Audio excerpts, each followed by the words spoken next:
Right, before I get into the meat of this video, I do think we should highlight the historical celebrity that the Doctor and her companions met this week, Mary C. Cole.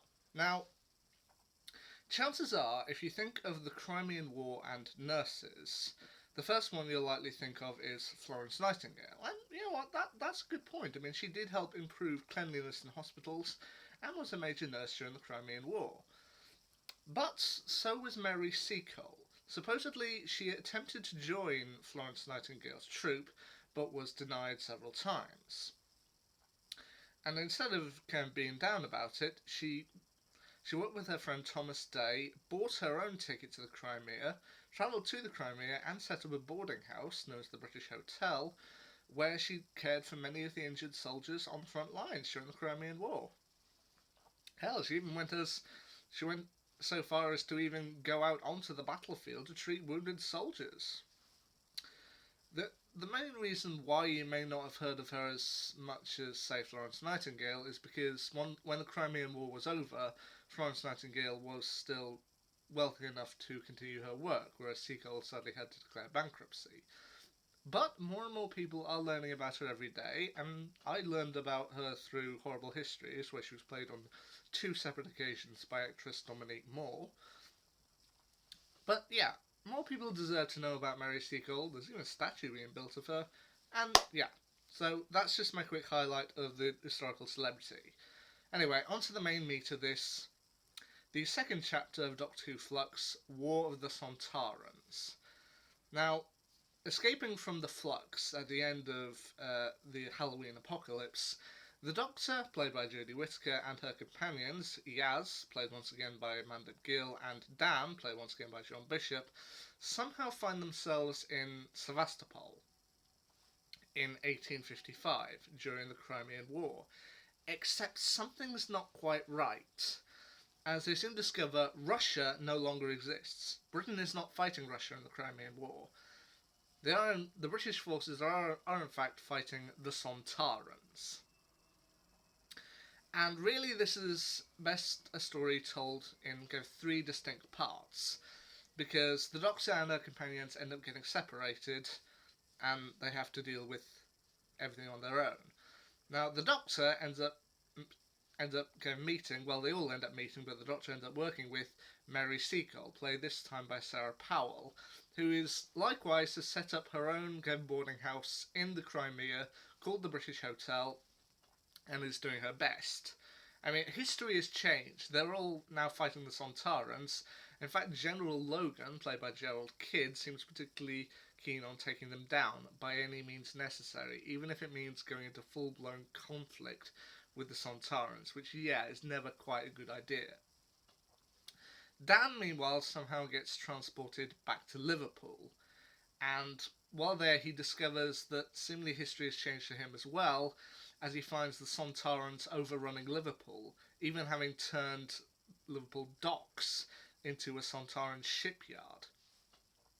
You see, they've got a whole load of ships, and they plan to use them to do what else? Take over the world.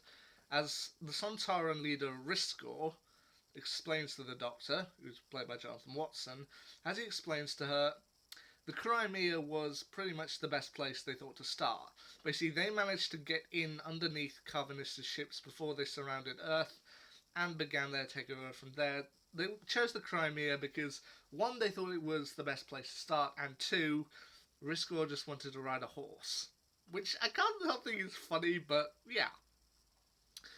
And while he's stuck in Liverpool, Dan also encounters his parents, Eileen Lewis and Neville Lewis, played by Sue Jenkins and Paul Broughton, who explain about the Sontarans invading Liverpool, and they also tell Dan how to incapacitate a Sontaran briefly by smacking it on the back of the Probic vent, which they provide him a walk with which to do. It's like, how did you figure this out? It's like, someone got drunk. Yeah, of course. Which, it's nice to see. We also get Carvanista back again, once again played by Craig Ells. When Dan is seemingly cornered by the Sontarans in one of their ships, having contacted the Doctor, He is suddenly saved and brought out of it once again by Carvanista, played by Craig Ells. Now, the thing about Carvanista here, I am happy to see him again, but I do hope they use Carvanista sparingly. I mean, I don't really want it to be in this series that, oh, Dan's in trouble, better bring in Carvanista. Like, yeah, I can see why. I mean, they did set up in the previous episode that uh, Dan is Calvinista's human, but I do hope they don't use that as a fallback. Dan's in trouble bringing Calvinista. No, show us that Dan can be capable and get out of the situation on his own. That's all I'm saying. Meanwhile, the final part of this story, or the final section, Yaz is seemingly transported to a mysterious temple, mysterious planet, where she ends up meeting up with Vinda, played once again by Jacob Anderson. Now, seemingly this is a planet. Apparently, this is a planet called Time.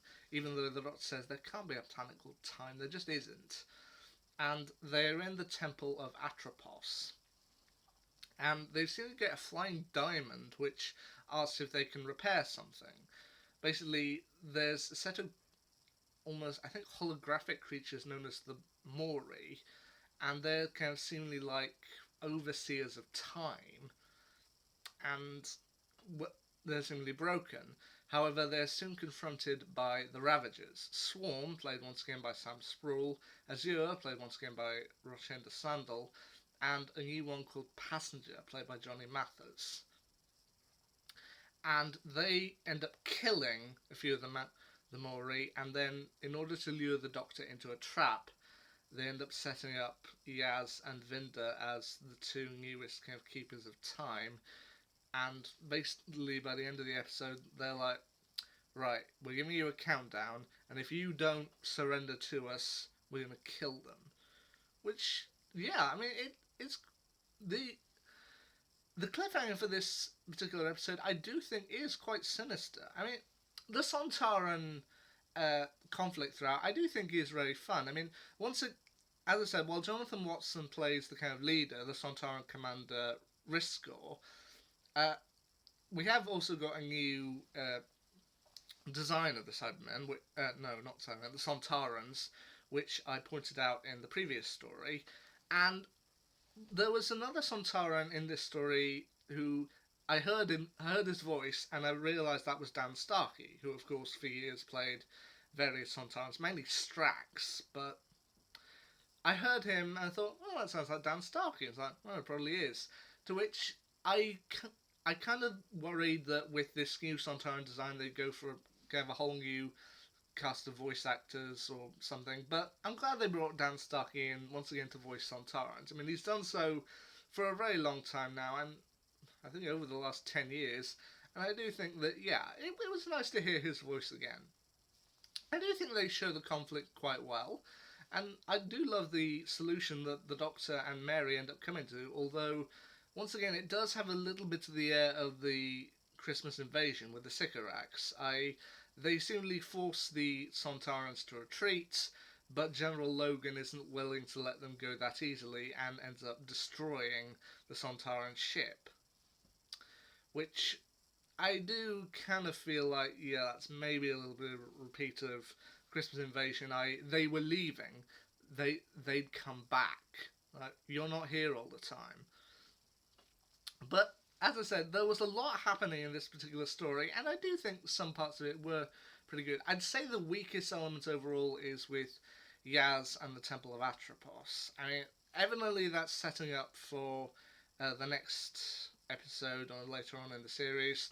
But for the other two, while I think the Temple of Atropos stuff is a little weak, a little confusing, the stuff they did in Sevastopol, that I felt was very entertaining, and Dan fighting his way through Sontaran infested Liverpool, that was brilliant. So, yeah. I think this is a good episode?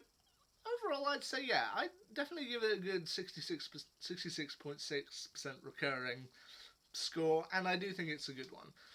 I can't wait to see how everything plays out, and I do think this is a good episode. Now, next episode is called Once Upon Time. I admit I'm not terribly fond of the title, but I'm willing to wait and see.